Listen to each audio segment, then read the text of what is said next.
Friend, कैसे हो मेरे चैम्पियंस। वेलकम बैक टू नवा नोट्स। आज हम पढ़ने वाले हैं केमिकल रिएक्शंस एंड इक्वेशंस और मेरी गारंटी है कि आज के बाद ये चैप्टर आपको डिफ़िकल्ट नहीं बल्कि इंटरेस्टिंग लगेगा। एक रूल है इस क्लास का, सिर्फ देखना नहीं है, सोचना भी है। मैं बीच बीच में क्वेश्चंस पूछूंगी और मुझे पूरा यकीन है कि मेरे पांडु गैंग उनके आंसर्स भी देंगे।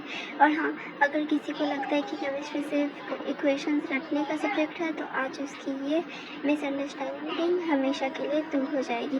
तो नोटबुक रेडी, पेन रेडी, दिमाग ऑन। चलिए शुरू करते हैं और देखते हैं कि हमारी डेली लाइफ में होने वाले चेंजेस के पीछे केमिस्ट्री का क्या मैजिक छुपा हुआ है। तो पांडु गैंग, जब आप सुबह उठते हो तो मम्मी किचन में ब्रेकफास्ट बना रही होती है। कभी आयरन की गेट या साइकिल देखी होगी जिसमें धीरे धीरे रस्ट लग जाता है और दूध को अगर कुछ घंटों के लिए बाहर रख दो तो वो कर्ड में बदल जाता है। अब सवाल यह है कि क्या इन तीनों चीज़ों में कोई कनेक्शन है। अगर आप सोच रहे हो नहीं मैम, तो एक में खाना बन रहा है, एक में जंग लग रहा है और एक में दही बन रहा है, तो थोड़ा सा सरप्राइज होने के लिए रेडी हो जाओ, क्योंकि इन तीनों एग्जाम्पल्स के पीछे एक ही साइंस का कॉन्सेप्ट काम करता है, वो है। अब चलो हम लोग तो सबसे पहले हम देखते हैं कुछ रियल लाइफ एग्जाम्पल्स। अब इन एग्जाम्पल्स को एक एक करके देखते हैं। जब आयरन पर रस्ट लग जाता है तो एक नया सब्सटेंस बनता है।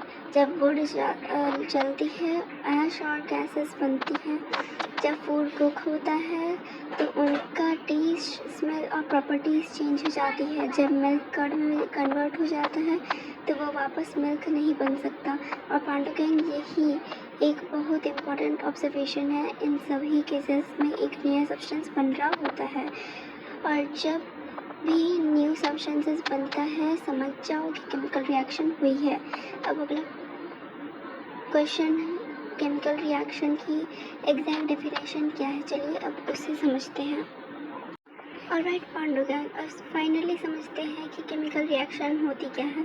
सबसे पहले एक बात याद रखना, अगर एग्ज़ाम में डेफिनेशन पूछी जाए तो न्यू सब्सटेंस वाले वर्ड्स कभी मत बोलना, ये डेफिनेशन का हार्ट है।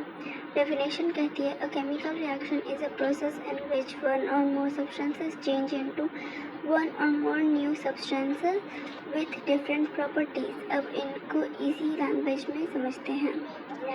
मान लो मेरे पास एक कागज़ है, अगर मैं उस कागज़ को उससे फोल्ड कर दूँ तो क्या नया सब्सटेंस बना? नहीं, बस उसका शेप बदला। लेकिन अगर मैं उस कागज़ को जला दूँ तो ऐश और गैसेस बनेगी। अब एक नया सब्सटेंस बन गया। ये केमिकल रिएक्शन है, यानी हर चेंज केमिकल रिएक्शन नहीं होता, सिर्फ शेप, साइज या स्टेट चेंज हो रहा होता है। तो स्टेट चेंज हो और न्यू सब्सटेंसेस ना बने तो वह केमिकल रिएक्शन नहीं होती। लेकिन जब न्यू सब्सटेंसेस बनता है तो और उसकी प्रॉपर्टीज़ पहले से अलग हो तब उसे केमिकल रिएक्शन कहते हैं। एग्जाम टिप, अगर क्वेश्चन आए तो how do you identify a chemical reaction, तो सबसे पहले लिखो formation of a new substances. अगर पांडु गैंग एक क्विक क्वेश्चन, अगर मैं आइस को मेल्ट करके वाटर बना दूँ तो क्या केमिकल रिएक्शन है या फिजिकल चेंज? तो वीडियो को 5 सेकंड के लिए पॉज करो और आंसर सोचो। आंसर है फिजिकल चेंज। क्यों? क्योंकि आइस और वाटर दोनों H2O ही है, कोई नया सब्सटेंसेस नहीं बना। अब एक एग्जाम्पल देखो H2 plus O2 gives H2O। अब समझ आया? अब चलो characteristics of a chemical reaction देखते हैं। तो देखो, सबसे पहले है, तो अब बात करते हैं characteristics of a chemical reaction. तो चेंज इन स्टेट, यानी कि स्टेट में चेंज होना। ये मत कहना कि मेरे को तो पता ही नहीं है स्टेट क्या होता है। स्टेट वो वाला नहीं, जियोग्राफी वाला स्टेट, यानी कि लिक्विड, गैस, सॉलिड। पढ़े हो ना भाई बचपन में, हाँ वही वाला स्टेट। अब यहाँ पर नेक्स्ट है इवोल्यूशन ऑफ गैस, यानी कि गैस को इवोल्यूशन ऑफ गैस मतलब कि गैस जब निकलता है, ठीक है, और फिर है change in colour and change in temperature and then formation of PPT. Change in temperature यानी कि टेम्परेचर में चेंज होना, यानी कि एक्सोथर्मिक और एंडोथर्मिक। चेंज इन आपका क्या है, चेंज इन कलर यानी कि कलर में चेंज आना, और change in formation of PPT यानी कि पीपीटी का फॉर्म होना। अब यहाँ पर वर्ड इक्वेशन है hydrogen plus oxygen gives water, और केमिकल इक्वेशन है H2 plus O2 gives H2O. Balanced chemical equation. अच्छा यहाँ पर मैं ना एक्चुअली वो हेडिंग लिखना भूल गई थी, तो मैं यहाँ पर वो लिख रही थी।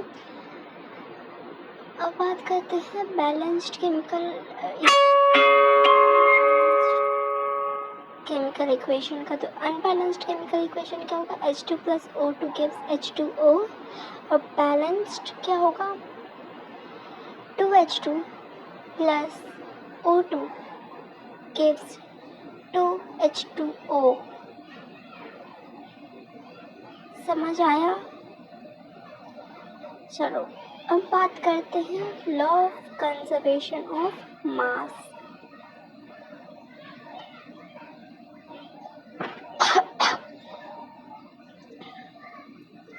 तो basically mass of reactant is equal to mass of product.